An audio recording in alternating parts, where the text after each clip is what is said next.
les sports, les infos, la musique, l'actualité, le tout tamisé et servi à chaud pour vous sur Radio Clédou.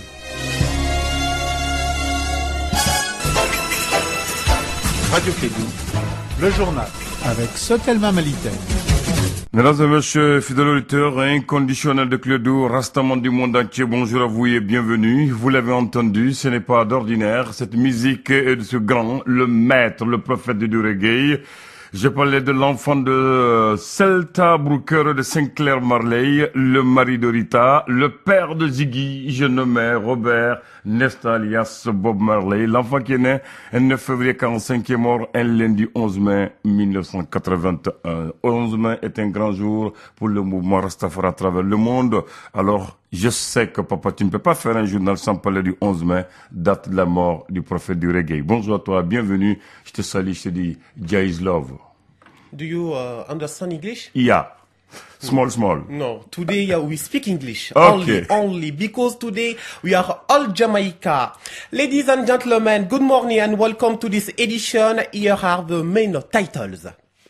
Vous l'aurez compris, nous parlerons dans cette édition du 11 mai, la date anniversaire du décès de Bob Marley, ce grand chanteur de reggae jamaïcain qui nous a quittés à l'âge de 36 ans. Plusieurs activités de commémoration sont prévues aujourd'hui, ici à Bamako. Donald Trump face à une enquête, une tempête politique après le limogeage du patron du FBI. L'opposition soupçonne le président américain de vouloir entraver une enquête qui entache son nom et cible certains de ses proches. On parlera également de cette visite dite historique du vice-président chinois au Burundi. Et également aujourd'hui, journée mondiale des espèces menacées, la rédaction des Clédou Info a découvert pour vous l'espèce qui est réellement en voie de disparition ici à Bamako. Cela pourrait bien vous intéresser les dames, alors rendez-vous en fin de journal.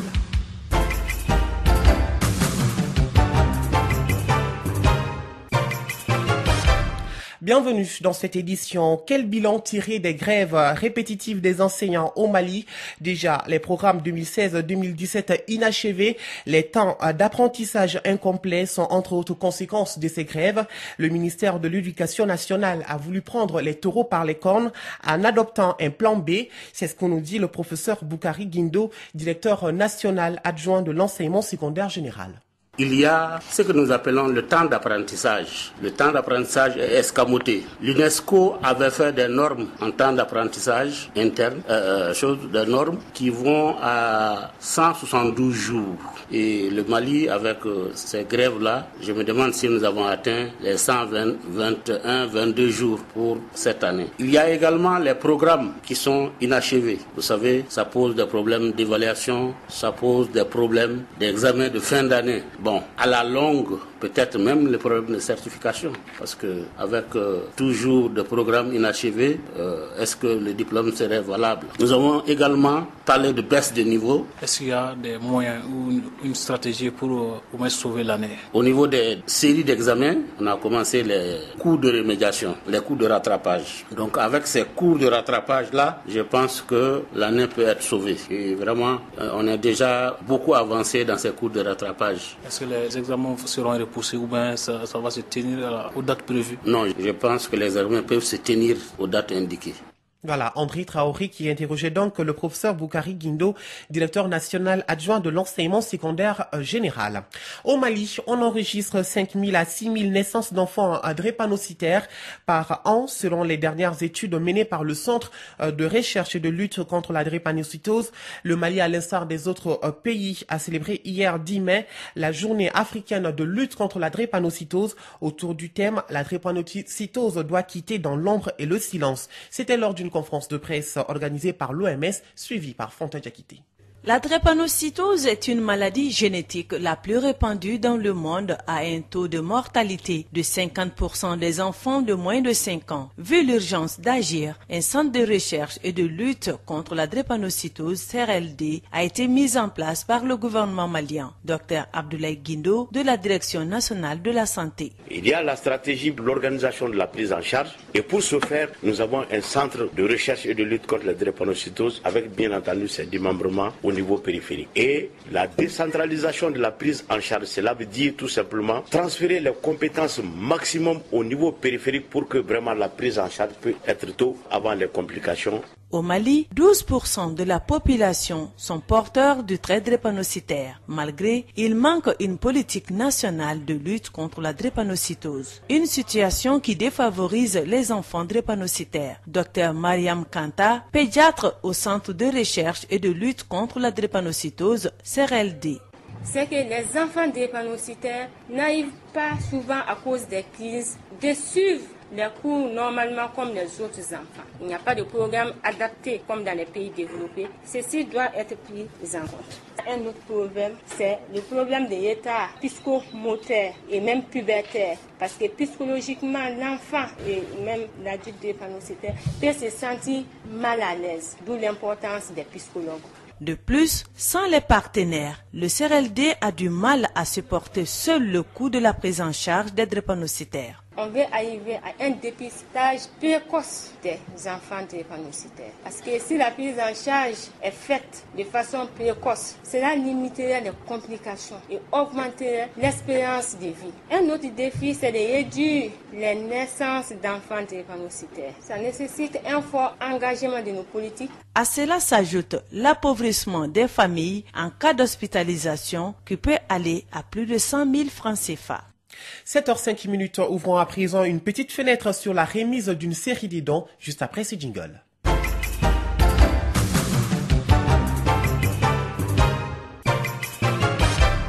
Nous commençons par l'ONG Right to Play qui a donné au ministère de la Promotion de la Femme, de l'Enfant et de la Famille des équipements renforçant la mise en œuvre du système d'information pour la protection de l'enfant. Ce don rentre dans le cadre du projet Jam Souka qui veut dire la paix pour l'enfant. Mariam Kouyaté nous en dit plus. D'une valeur de plus de 55 millions de francs CFA, l'ONG Right to Play vient de faire un don au ministère de la Promotion de la Femme, de l'Enfant et de la Famille. Ce don comporte des ordinateurs de marque HP, des imprimantes Canon, des motos Yamaha, des armoires métalliques vitrées, des disques durs externes de 500 Go chacun et des clés USB de 32 Go chacune. Ce don est destiné aux enfants vulnérables dans 20 communes des cercles de Kenyeba, Bondiangara et Yanfouila afin de contribuer à l'amélioration de leur protection et leur bien-être. Ce présent intervient dans le cadre du projet Jamsuka, Paix pour l'enfant, démarré en 2016. Ce projet ambitionne d'ici mars 2021 de contribuer à l'amélioration de la protection et du bien-être des enfants vulnérables, particulièrement des filles dans les régions de Kaï, Sikasso et Mopti. Sur une période de 5 ans, il travaillera à réduire plusieurs vulnérabilités, notamment celles qui touchent les enfants travaillant dans les mines d'or traditionnelles, mais aussi ceux exposés au mariage précoce, à l'excision et à la mendicité. Environ 70 000 filles et garçons seront concernés par cette intervention. Le lycée Ba Aminata Diallo dispose désormais de 30 nouvelles toilettes.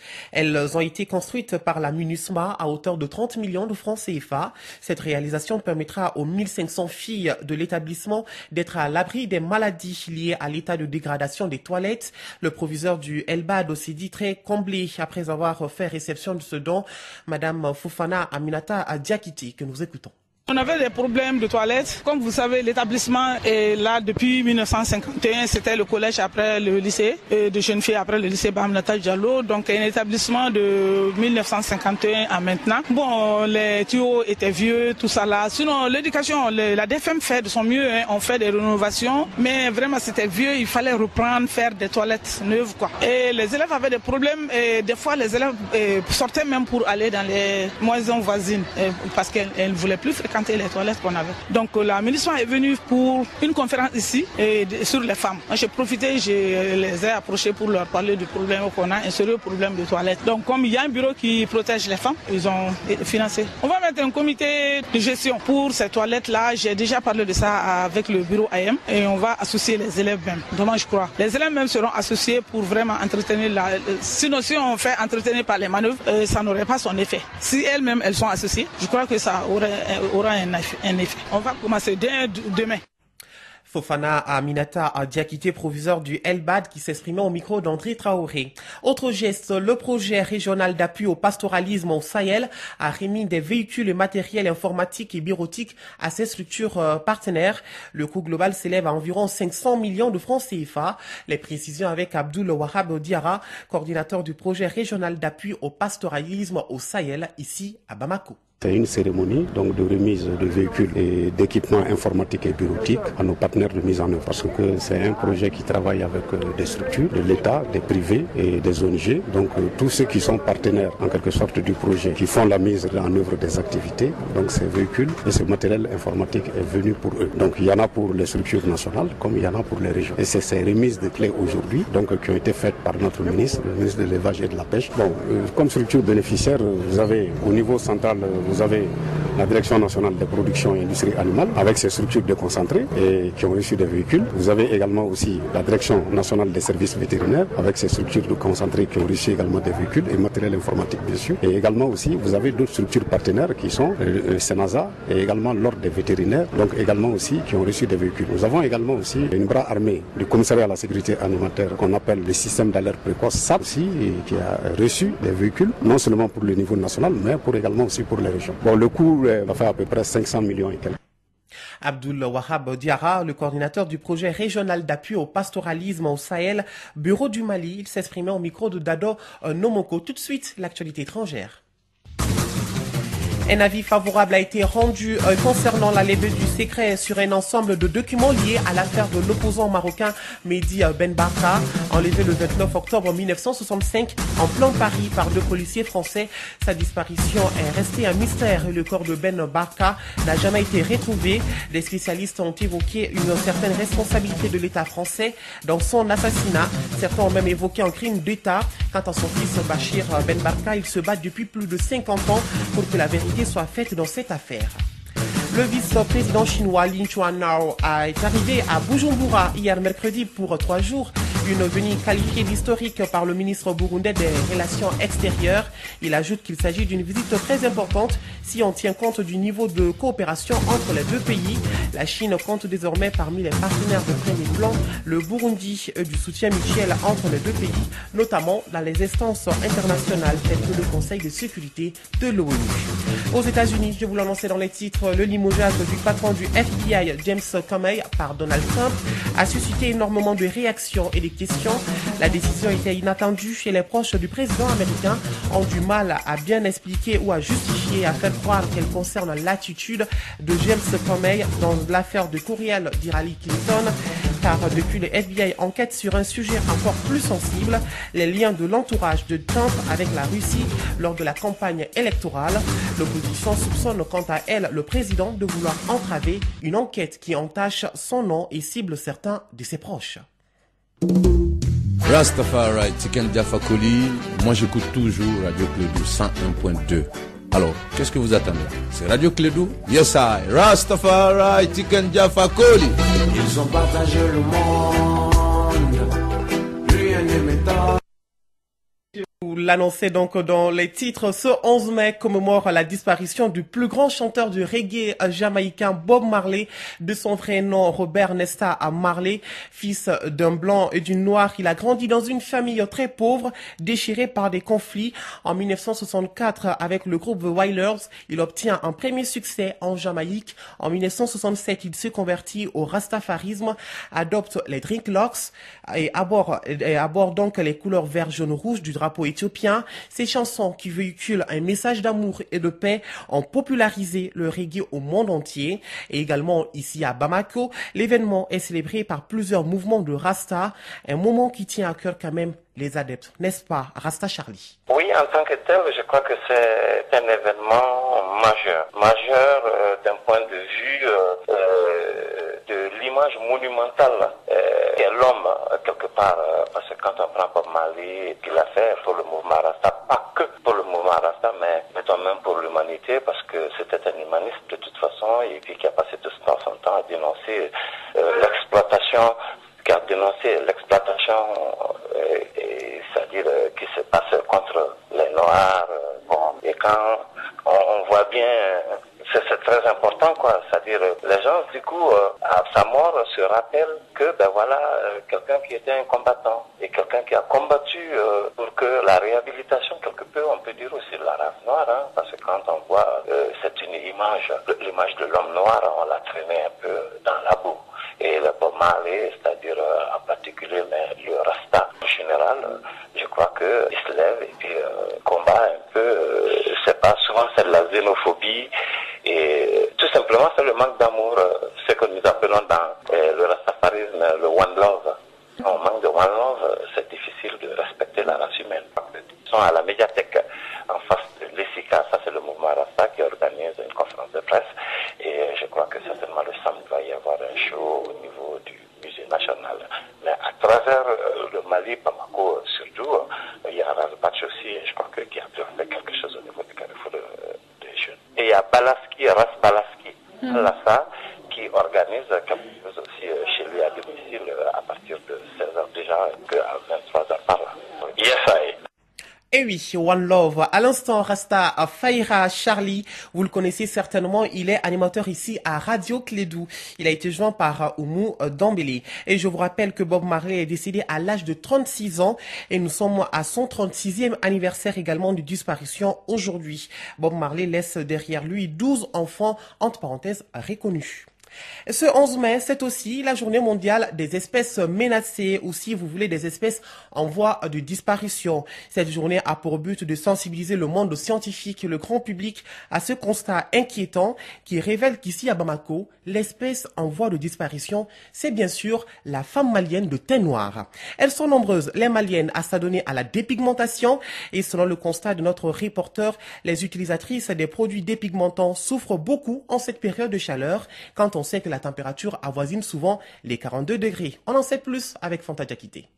Le phénomène de la dépigmentation de la peau fait qu'aujourd'hui, les femmes au teint noir sont en voie de disparition. La majeure partie de nos sœurs prennent le plaisir de se dépigmenter. Pour arriver à leur fin, elles utilisent plusieurs produits. Dr Adama Diko, dermatologue au Centre national d'appui à la lutte contre la maladie SENAM. Que ce soit des hydroquinones, que ce soit les dermocorticoïdes qu'on voit le plus fréquemment, que ce soit les mercuriels, que ce soit aussi des préparations X, parce que les femmes font des mélanges, prennent de l'acide, du citron et bref. Aujourd'hui, nous avons vraiment une gamme très variée de dépigmentants que l'on trouve souvent dans les rues avec une vente libre. Et souvent aussi, c'est les médicaments pharmaceutiques même que les femmes partent acheter librement pour les laisser dépigmenter. De plus, la dépigmentation et la grande chaleur actuelle ne vont pas ensemble. La peau, c'est un organe comme tous les autres, comme l'œil, comme le cœur. Il sert à quelque chose. C'est lui qui est le revêtement de notre organisme. C'est lui qui sert à maintenir notre température parce qu'il regorge de l'eau, il retient de l'eau. Et cette eau-là qui nous protège contre la chaleur, surtout quand il fait chaud. Donc on est imbibé. C'est comme si vous prenez un habit, vous l'imbibez d'eau et vous le mettez sur vous. Ça permet de vous adoucir. Donc c'est comme ça la peau sur nous.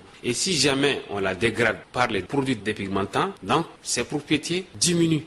Au Mali, il n'est pas rare de voir des femmes à 2 ou 3 couleurs de peau. Certaines souvent se retrouvent avec un visage brûlé au second degré, des taches et points noirs sur le corps. Dr Adama Diko, dermatologue au Centre national d'appui à la lutte contre la maladie SENAM. Déjà, les dépigmentants qu'on utilise pour se décolorer la peau, il se trouve que cette peau qu'on décolore souvent peut aussi se décolorer d'une façon désordonnée. C'est qu'au lieu que ce soit uniforme, et cela est dû à l'effet du soleil. Parce que l'hydroquinone, quand les rayons solaires tapent sur des zones sur lesquelles on applique cette pommade, au lieu que ça soit clair, ça devient encore foncé. Et souvent, de plus en plus, ça devient encore même dur. Les complications peuvent être générales, comme le diabète, l'hypertension artérielle, entre autres. Et oui, un constat inquiétant ici quand même à Bamako. La situation météorologique à présent, le ciel sera clair à peu nuageux sur l'ensemble du pays, excepté les parties sud des régions de Sikasso, Ségou, Mopti et Gao, où il sera à peu nuageux. Les vents seront de direction sud-ouest d'intensité faible à modérée sur l'ensemble du territoire, excepté les régions de Tombouctou, Taoudéni et Kidal, où ils seront de composante nord-est.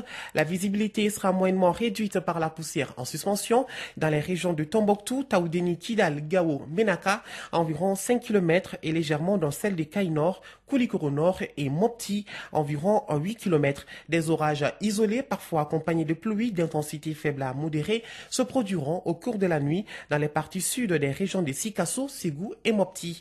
Des orages isolés, parfois associés de pluies d'intensité faible à modérée, se produiront au cours de la nuit ou demain dans la matinée dans la partie sud de la région de Gao. Les températures seront en légère baisse sur l'ensemble du pays. Et sur Bamako et environ, le ciel sera clair à peu nuageux avec un vent de direction sud-ouest d'intensité faible à modérée.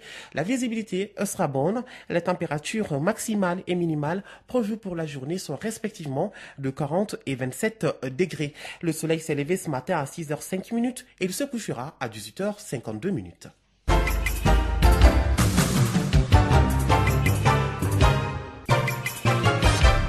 Voilà, vous savez tout, à cette heure passée les 19 minutes, c'est tout pour cette édition mise en onde par les doigts magiques d'Abdoulaye Ondane, présenté par Moussa Papaïdara. Merci à vous de nous avoir suivis. Vous allez retrouver à partir de 7h50 Bakary Sissé pour l'actualité sportive. Alors, la pensée du jour, si aider les autres vous paraît trop difficile, essayez au moins de ne pas leur nuire. Alors, peace and love, one love, we love Africa. Radio Kédou, le journal avec Sotelma Malitaire.